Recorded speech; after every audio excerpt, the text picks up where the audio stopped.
सादर नमस्कार, सादर जय जिनेंद्र। क्षमा ब्रेकिंग जैन न्यूज प्रतिदिन प्रातः दोपहर एवं रात्रि में देश भर से संपूर्ण जैन समाज से संबंधित सही और सकारात्मक समाचारों के लिए देखना और सुनना न भूलें। साथ में आपसे विनम्र निवेदन है कि यदि आपने इस चैनल को सब्सक्राइब नहीं किया है तो कृपया अवश्य कीजिए और शेयर और लाइक करके धर्म प्रभावना में सहयोगी एवं सहभागी बनिए। सागर में विराजमान परम पूज्य जैन मुनि श्री सुधा सागर जी महाराज जी ने सागर में श्री राजकुमार जी करैया द्वारा समाज को दान की गई 38 एकड़ भूमि को बताया 21वीं सदी का सबसे बड़ा दान। लीजिए सुनिए क्या बोले पूज्य मुनि श्री, साथ में सुनिए पंथवाद पर क्या बोले पूज्य सुधा सागर जी मुनिराज।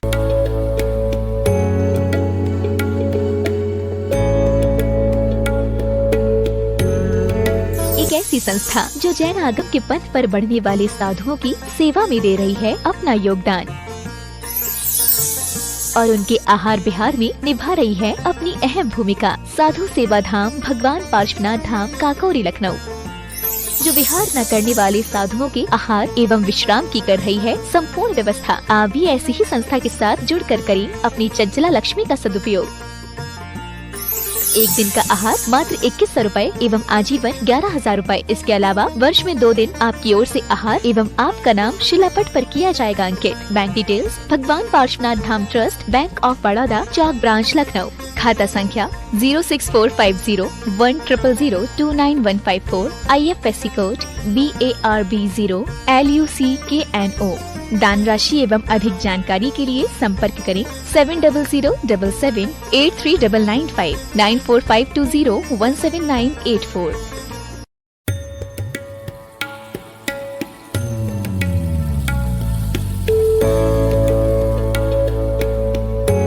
महदाश्चर्यम महदाश्चर्यम और महदाश्चर्यम।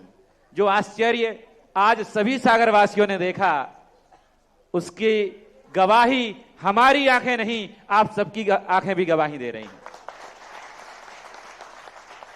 क्योंकि 31 तारीख के बाद 1 तारीख नववर्ष मनाने के लिए, जैसा मैं प्रतिदिन यहां से निर्देशित कर रहा था कि सभी को आना है, जो गुरुवर के द्वारा आज नाम दिया गया है सर्वोदय ज्ञान तीर्थ कनेरा देव। सबने कहा था गुरुवर बहुत ठंडी पड़ रही है, बहुत ठंडी पड़ रही है। गुरुवर ने कल कहा था शिमला से ज्यादा तो नहीं पड़ रही है। वो वैसा ही मौसम आज था, उसके बावजूद इतने लोग वहां पर पहुंचे, इतने लोग वहां पर पहुंचे कि लगभग 1 घंटे से अधिक समय तक कनेरा देव की पूरी रास्ता जाम रही। ना पब्लिक इधर से उधर जा पा रही थी, ना उधर से। यह है जगत पूज के मुखार विंद से निकले हुए शब्दों का चमत्कार। गुरुदेव जहां भी यदि झूठा भी कह देते हैं ना तो वो सच्चा हो जाता है। 31 और 1 तारीख के महिमा चमत्कारों का व्याख्यान हम कहां तक करें। एक ऑनलाइन जिज्ञासा आई है, तीर्थ क्षेत्र कमेटी सुबोधय तीर्थ क्षेत्र बीनागंज से आई है कि हे गुरुवर 31 तारीख की रात्रि में, मध्य रात्रि में वहां बीनागंज में अकस्मात ही जब भक्तगण भक्तामृत इत्यादि का पाठ कर रहे थे, अकस्मात ही छत्र हिलने लग गया और भगवान की जटाओं से भी कान की तरफ से अभिषेक की धारा बह निकली।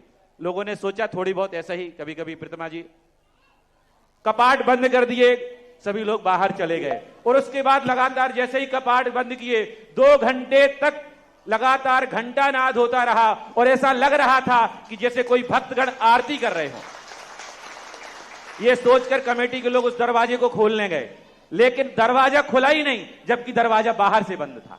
तो हे गुरुवर, ये कैसा चमत्कार है। क्या वर्तमान में भी देवता भक्ति के लिए आते हैं क्या? शास्त्रों में पूज्यपाद स्वामी महाराज ने देवताओं के द्वारा भी कृत्रिम मंदिरों की जो लघु चैत्य भक्ति है उसके अंदर एक पंक्ति आई, कृत्रिम और अकृत्रिम दोनों चैत्यालों की वंदना देवता लोग करते हैं। और दोनों मंदिरों की करते हैं तो अकृत्रिम चैत्यालों की तो करते ही हैं, कृत्रिम की भी करते हैं। और पूज्यपाद स्वामी ने चैत्य भक्ति के अंदर स्पष्ट रूप से उल्लेख किया है देवताओं की वंदना का। कभी कभी अतिशयकारी मूर्तियां, एनर्जीफुल मूर्तियों को देवताओं को भी मन आ रहा है, वो भी तो ग्रस्त ही हैं, वे भी असंयमी ही हैं, उनके मन में भी भाव आता है कि ऐसे कौन से क्षेत्र हैं जहां अतिशयकारी हो। और बीनागंज का समोषण तो अपने आप में अतिशयकारी है ही, क्योंकि भूगर्भ से निकला हुआ समोषण है। और भूगर्भ से जितनी भी मूर्तियां जहां भी विराजमान हैं वो नियम से अतिशयकारी ही होती। जहां जहां देखा, चाहे तिजारा हो, चाहे पद्म प्रभु हो, चाहे श्री महावीर जी हो, महावीर जी भी जमीन से निकले। कुंडलपुर के बाबा के संबंध में भी यही विशेषता है। तो शुभोदय का तो एक पूरा समोषण निकला हुआ है जमीन से। उस मूर्ति के आकर्षण में कोई बड़ी बात नहीं, देवता कभी निकलते हैं और कभी ऐसी बात होती है तो इस प्रकार की घटनाएं, देवता भी भीड़ देखते हैं, उनके भी शगुन होता है, वो भी दिन तिथि देखते। पूरे साल भर में कभी देवता अपने विमानों से एक साथ नहीं जाते, लेकिन अष्टान का पर्व जाते हैं, ऐसे जाते हैं, ऐसे जाते हैं, ऐसे जाते हैं, जैसे आज सागर सर्वोदय ज्ञान तीर्थ में गए। मैं पहुंचा तो मैंने सोचा कि मुझे रास्ते में काफी कोहरा दिखा, ठंड भी थी। मैंने कि हम ही अकेले पहुंचेंगे, वहां कोई पहुंचने वाला नहीं है। और वहां जो पब्लिक पहुंची सुबह देख करके, व्यवस्थापकों ने तो सोचा था कोई आने वाला तो है नहीं। उनको तो ये भी डाउट था कि महाराज जी भी आएंगे कि, हाँ, इसलिए उन्हें हमारी व्यवस्था भी नहीं की थी, हमारे लिए भी वहां कोई। तो मैंने कहा भाई मैं कहाँ बैठूं, तो बोले महाराज जी आप आ गए क्या। तो ऐसी स्थिति में लेकिन मानना पड़ेगा पब्लिक को कि पूरा सागर जिस तरीके से टुटरता हुआ, आज वहाँ 1 तारीख को जश्न मनाया। मैं कहता हूँ जितने लोग वहाँ गए पूरी साल उनको हैप्पी न्यू ईयर।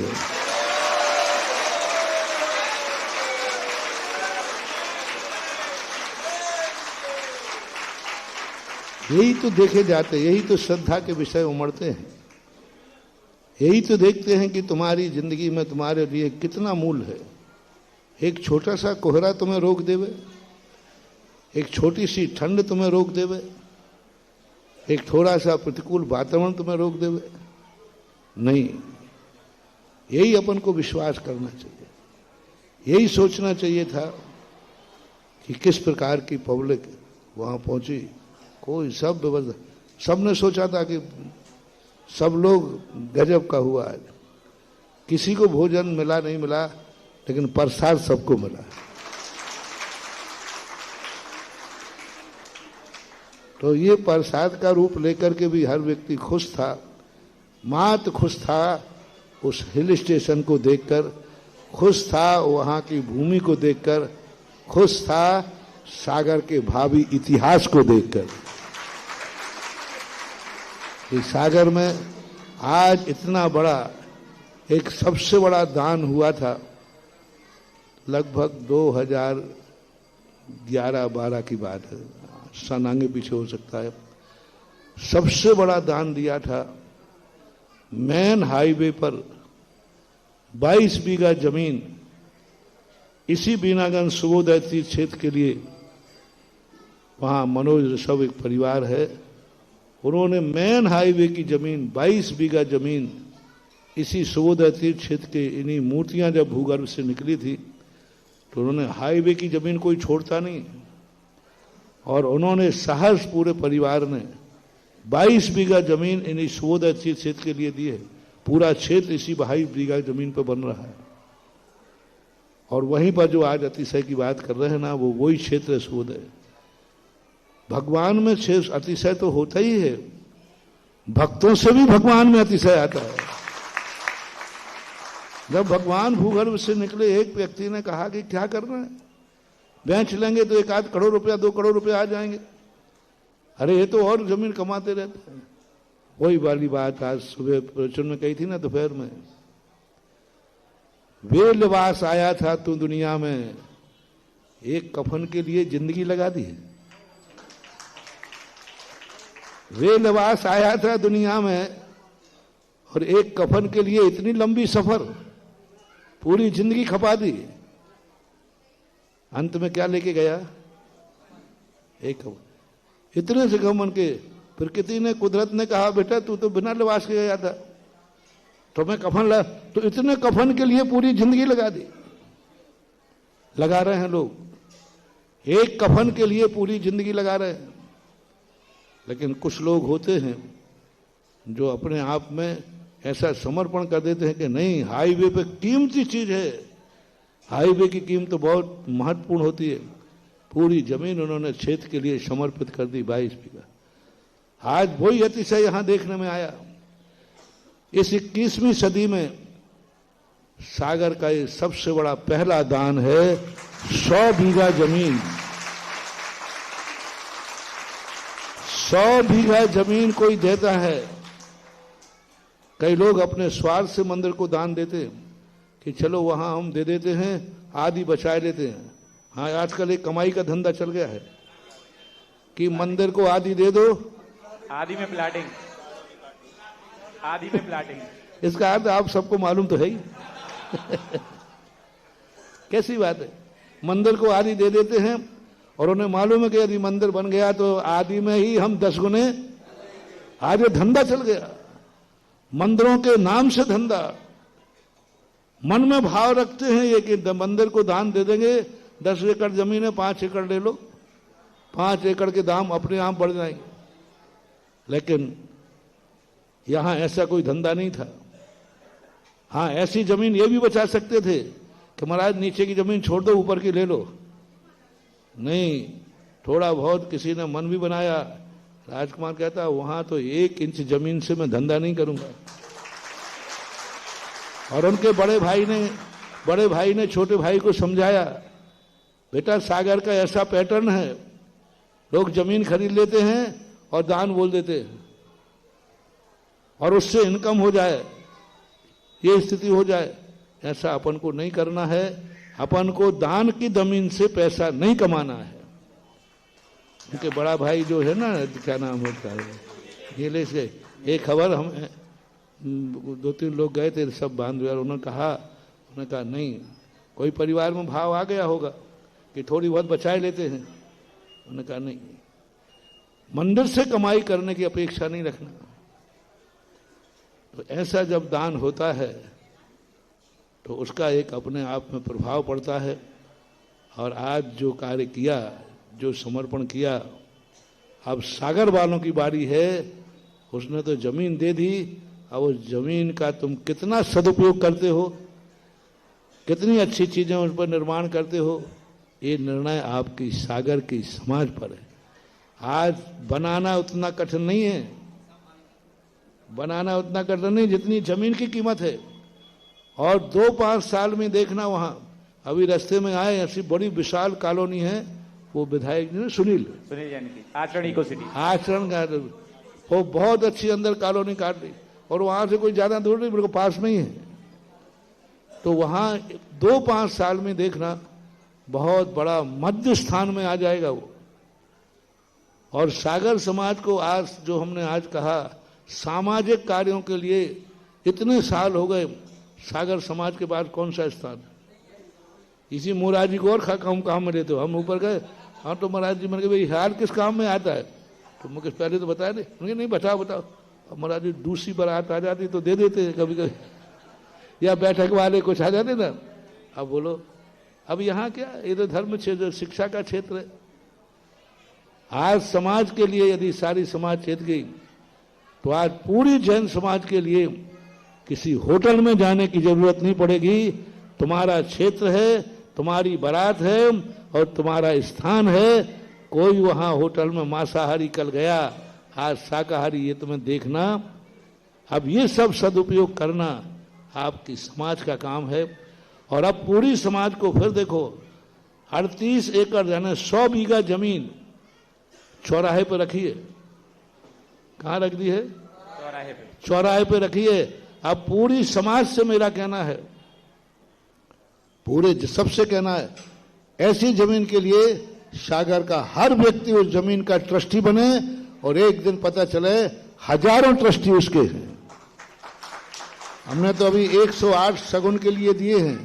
भावना है 100 एकड़ बीघा जमीन के कम से कम 1000 ट्रस्टी बनना चाहिए और 1000 लोग उस जमीन के मालिक बने, 1000 लोग उस जमीन को संचालित करें, 1000 लोग बैठकर उस जमीन का सदुपयोग करें और इतना सदुपयोग करें कि लोग ऐसा ही गर्व करें जैसे आज डॉक्टर सर हरि सिंह पर सागर गौरवान बैठे। और वो यूनिवर्सिटी तो सेंट्रलाइज हो गई, इसलिए सागर का एडमिशन भी अब कठिन होने लगे यूनिवर्सिटी में, तो इसलिए उसको दूसरी यूनिवर्सिटी की जरूरत है जो सागर के बच्चों के ही काम आवे। तो बहुत बड़ा क्रेज उसका है, बहुत बड़ी उम्मीदें उसकी हैं और भविष्य भी बहुत बड़ा है। दूरी कुछ भी नहीं, हम घंटे भर में हम पहुंच गए, घंटे भर में 7:45 बजे गए, हम 8:45 बजे पहुंच गए। तो हमारे लिए 1 घंटे का है, तुम्हारे लिए कितनी देर का है? 10 मिनट मान लो। और बीच में कहीं कोई ऐसा भी नहीं है कि कहीं जाम लगता हो। बहुत शुभ है और सबसे बड़ी चीज है, इसलिए शुभ है ये कि आपके राजस्थान के दक्षिण दिशा में है और वहां से जो भी बनेगा पूरे सागर के लिए बहुत, उसका वास्तु इतना अच्छा है, इतना अच्छा है कि वहां जो भी ट्रस्टी बनेगा, जो भी धन लगाएगा, वो भी दिन दूना रात चौगुना फलेगा फूलेगा। कभी कभी किसी स्थान पर धन लगाने से यदि उस स्थान पर कोई दोष हो, कुछ हो, तो धन लगाने वाला भी परेशान हो जाता है, बोली बोल देता है लेकिन चुकाने लायक भी नहीं रहता। कई बार ऐसा देखा मैंने, बोली बोल देता है चुकाने, क्योंकि जब देखता हूं तो वो स्थान ही गलत है जहां तुम धन लगा रहे हो, कोई ना कोई कमी आती है। जहां तुमने धन लगाया है उसके बाद तुम्हारी श्री वृद्धि होना ही चाहिए, भी नहीं लगा रहा हूं। तो वो स्थान ही ऐसा है पूरे सागर के लिए, आज एक भारत के लिए एक 100 बीघा जमीन इस 21वीं सदी में, पहले नहीं है, पहले तो 500 बीघा जमीन भी कटनी के कन्हैया लाल जी सबाई सिंह जिन्होंने 500 बीघा जमीन दान दी थी, बहुत बड़ा दान है। चांदखेड़ी में 502 बीघा जमीन दान दी थी चांदखेड़ी के लिए। बड़े लोगों ने, उनके बाद में लोगों ने उस पर कब्जे किए, लेकिन दी तो थी। वो दान पत्र भी हमने पढ़े हैं। लेकिन अब इस लिहाज में आज के हमारे पे 100 बीघा जमीन एक साथ दान में देना, ये बहुत बड़ा आश्चर्य है। सागर समाज वाले सब लोग चेतो और सब घरों में मीटिंग करो कि और कहीं नहीं हो। शिक्षा के क्षेत्र में 2 शिक्षा के क्षेत्र हैं, 2 शिक्षा के क्षेत्र हैं। एक धार्मिक शिक्षा का क्षेत्र अपना मोराजी है और एक लौकिक शिक्षा का क्षेत्र सर्वोदय ज्ञान तीर्थ है। दोनों शिक्षाएं, आज लौकिक शिक्षा पर भी कंट्रोल करो, अन्यथा तुम्हारे बच्चे कोई भी शाकाहारी नहीं रह पाएगा। इसलिए 2 शिक्षाओं पर जो लोग एक धार्मिक चीजों पे आरोप लगाते थे, हमने कहा था वहां कि जो कहते हैं कि महाराज जी धर्म धर्म ही बनता है, ये मंदिर, हम लोग तो मंदिर बना बना के उब गए हैं। बोल दो ना, बोल दो। जहां देखो वहीं मंदिर, जहां यहाँ 24 मंदिर। चलो चलो है, मिठाई खाते खाते बीच में चटनी चाहिए थी ना। लो अब तुम धर्म करते करते, धर्म मंदिर बनाते बनाते उब गए, लो अब तो यूनिवर्सिटी बना लो। बहाना बनाते थे जगह नहीं, हम तो बनाना चाहते, लो अब जगह भी आ गई है, अब तो यूनिवर्सिटी बना लो। धर्म के संस्कारों के लिए बात आती है, लो इतना बड़ा मोराजी बनना है, अब शुद्ध भी होने वाला है, लो मोराजी को धार्मिक शिक्षा को पूरा फुल करो। लेकिन तुम ऐसे नहीं, किसी को दोष दे दे करके नहीं। दोष वो दे सकता है जो सामने आना चाहे। अभी तक तुम दोष देते थे ये मोराजी की महाराज कमेटी बेकार है, ऐसी है, क्या करें। चलो अब कमेटी का बहाना लिया तो ध्यान रखना, फिर अब आपकी कमी है। अब मोराजी खुले मैदान में रखा है। धार्मिक शिक्षण संस्कार देना चाहते हो तो सागर का हर व्यक्ति मोराजी से जुड़े और मोराजी को संभाले और मोराजी की जो ह्रास हुआ है उसको पुनः ऊंचाइयों पर भेजे। अब सब तरफ से खुला। दूसरा, आपके लिए अब लौकिक शिक्षा के लिए, तो सब लोग कहते हैं कुछ ऐसा काम होना चाहिए। पूरे 4 महीने हमें परेशान किया लोगों ने कि महाराज जी समाज के लिए चतुर्मास में कोई ऐसी उपलब्धि हो जाए जहां समाज के कार्य हों, क्योंकि बहुत पैसा बर्बाद हो रहा है। होटलों में जाके हम लोगों के बच्चे सब बिगड़ रहे हैं। लो चातुर्मास में कहा यदि चातुर्मास की ये उपलब्धि हो जाए तो बहुत बड़ी चीज है। चातुर्मास में तो नहीं हो पाई, लेकिन ये ध्यान रखना बेटा, हमारे दरवाजे से कोई खाली गया नहीं है और हम भी किसी नगर से खाली गए नहीं। छपते छपते वो भी तुम्हारी इच्छा पूरी हो गई। तुमने कहा था समाज के लिए चाहिए स्थान जहां समाज के लोग अपने सामाजिक कार्य कर सके, शादी ब्याह आदि कार्य कर सके, क्योंकि वो भी तुम्हारी गृहस्थी में अनिवार्य तो है ही। तो लो आपके सामने फील्ड है, अब आप उसके ट्रस्टी बन करके उस 100 बीघा जमीन को अपने हाथ में लो और उसका अच्छा उपयोग करो। और हर व्यक्ति घर में कहे कि हम शादी वहीं करेंगे जहां पर हम ट्रस्टी हैं। कितने घर में जाओ, जब कोई कहेंगे भाई अरे कहाँ जाते हो, सर्वोदय तीर्थ अपना है, वहीं जाके अपने कार्यक्रम करेंगे, अपना पैसा अपने पास, अपना पैसा, 2 फायदा होंगे। मम आराध्य गुरुदेव श्री सुधासागर जी महाराज के चरणों में सुखोदय तीर्थ क्षेत्र के सभी भक्तों की ओर से बारंबार नमोस्तु नमोस्तु नमोस्तु। माता जी के चरणों में वंदनामी, छुल्लक जी के चरणों में छामी। महाराज जी आजकल स्त्री अभिषेक के समर्थक लोग ये तर्क देने लगे हैं कि जब महिलाएं आचार्य परमेष्ठी, उपाध्याय परमेष्ठी, साधु परमेष्ठी के पाद प्रक्षालन कर सकती है तो अरियन परमेष्ठी और सिद्ध परमेष्ठी की प्रतिमा पर अभिषेक क्यों नहीं कर सकती? अब महाराज जी हम बच्चे सुनो, महाराज का प्रक्षालन तो पैंट शर्ट वाले भी करते, तो भगवान का भी पैंट शर्ट पे करो। कुतर करने जाए तो बहुत सारे कर सकते। महाराज का प्रक्षालन पैंट शर्ट वाले भी करते कि नहीं करते? तो आप भगवान का भी करो। जब महाराज का प्रक्षालन पैंट शर्ट पे हो सकता है तो भगवान का क्यों नहीं हो सकता? ये करो। दूसरी बात है, पाद प्रक्षालन एक बहू सास ससुर के पैरों पे पानी डाल सकती है कि नहीं? एक बहू सर, तो फिर वो बहू ससुर को नहा भी सकती है। मैं देखो फिर मेरे से मत करो, फिर मैं हाँ, अब कुतर्क का उत्तर तो कुतर्क से दिया जाएगा। मैंने देखा है, सुनो, मैंने देखा है कि जब तुम पड़गहान करने जाते ना तो ससुर साहब रहते तो वो पैर धोने को झुक नहीं पाते तो बहू उन पर डाल देती है।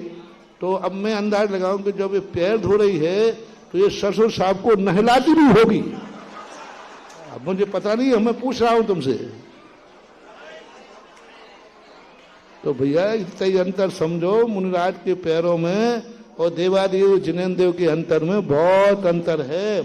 नहीं तो कल से महाराज का पाद प्रक्षालन जब पैंट शर्ट से हो सकता है तो भगवान का अभिषेक पैंट शर्ट से क्यों नहीं हो सकता? ये क्लेम करो कल से। ऐसी बातें उतर करते हो तो ये सब बातें ऐसी हैं। तो अब वो ये और करना चाहते हैं, अच्छा है कल से अपन महिलाओं से बंद करा दो। महाराज जी आप तो कह सकते हो, लेकिन हम बच्चे मतलब कभी ऐसी परिस्थिति आ जाती है कि ऐसे लोग कहते हैं कि हम उनको जवाब नहीं दे पाते। कोई जवाब देने की जरूरत नहीं है। जो जहां है वो बदलने वाला नहीं है, अपन को बिगड़ना नहीं है और अपन को बिगड़े वाले को सुधारना नहीं है। वो जहां जो है करने दो। आज का समय ऐसा है, हम किसी को किसी कार्य से नहीं रोक, बस इतने कह दो भाई ठीक है, आपको ये समझ में आ रहा है ये कर रहा हूं, हमें ये समझ में आ रहा है ये कर रहा हूं। तो आज के समय पे इन सब चीजों पर बहस करने का समय नहीं है, क्योंकि अब धर्म ने कसाय का रूप ले लिया है। धर्म की क्रियाओं ने क्या, जब तक धर्म की ओम शांति, जब तक धर्म की क्रियाएं धार्मिक थीं तब तक तो समझाना ठीक होता है, लेकिन अब धार्मिक क्रियाओं ने कसाय का रूप ले लिया है। कसाय का अर्थ कुछ भी हो जाए हम तो यही करेंगे, पाप है तो है, हमारे बाप करते तो हम भी करेंगे। तो अब कसाय के रूप ले रहे। ये पंथवाद की जितनी क्रियाएं हैं अब ईगो पॉइंट पे आ गई हैं, कसाय रूप ले लिया है। और जब कोई चीज कसाय रूप ले ले तो ना समझाने की जरूरत है बस समझने की जरूरत है।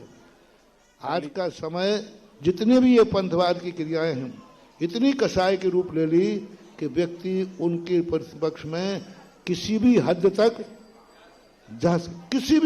जा सकता है। वो भगवान के सामने भी सिर फोड़ना पड़े तो फोड़ देगा, मंदिर में कोर्ट में जाना पड़े जाएगा। तो अब इस प्रकार की कसाई का जब रूप लेने लगे तो इसका अर्थ यही है कि अब किसी को समझाओ मत, समझो। आज का समय इन सब चीजों का समझाने का नहीं है, बोलो समझने का है। बस अपने आप में समझ जाओ। एक बहुत बड़े व्यक्ति थे, ओम शांति, बहुत बड़े इसी पंथ को मानने वाले थे, नाम नहीं ले रहा हूं। तो उन्होंने एक बार महाराज से कहा, महाराज जी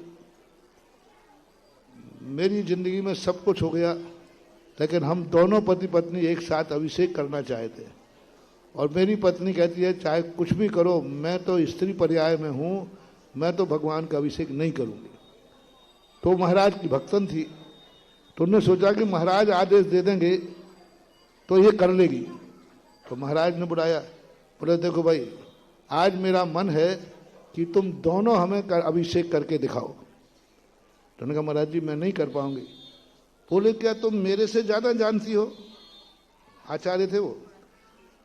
क्या तुम मेरे से ज्यादा जानती हो? सवाल सुनना सभी। मैं आचार्य हूं, मैं शास्त्रों को जानता हूं और तुम मेरे से ज्यादा ज्ञान है। तो उस महिला ने क्या जवाब दिया, महाराज आप शास्त्रों को जानते, सब कुछ जानते हो, लेकिन स्त्री पर्याय में क्या दोष है ये तुम नहीं जानते, मैं जानती हूं। क्या जवाब दिया, सीधा कहा आप सब जानते हैं लेकिन स्त्री पर्याय में क्या कमी है ये आप नहीं जानते, ये मैं जानती हूं क्योंकि मैं खुद स्त्री। क्या जवाब दिया उसने कहा महाराज जी ये नहीं कर सकूंगी। नहीं किया उनकी पत्नी। और कट्टरपंथी थे उनके पति, कट्टरपंथी थे उनके, वो कहते नहीं करना ही चाहिए, इतना करते थे, लेकिन उनकी पत्नी नहीं करती थी, नहीं किया। तो ये आज पत्नी ने कहा हम आपको नहीं समझा सकते। उसने कभी पति को समझाया नहीं, लेकिन स्वयं समझ लिया और अपनी जिंदगी के अंतिम तक उसने अपना नियम का पालन किया। आज भी वो दुनिया में है, पति तो नहीं है लेकिन वो अभी दुनिया में है, अभी भी है। Kshama breaking Jain news YouTube channel पर विज्ञापन देकर धर्म प्रभावना में बने सहभागी। विज्ञापन देने हेतु संपर्क कीजिए मोबाइल नंबर 9026900740 एवं समाचार एवं वीडियो भेजने हेतु WhatsApp number 9335236222। Kshama breaking Jain news YouTube channel देखने के लिए आपको बहुत बहुत धन्यवाद। सादर प्रणाम, सादर जय जिनेंद्र।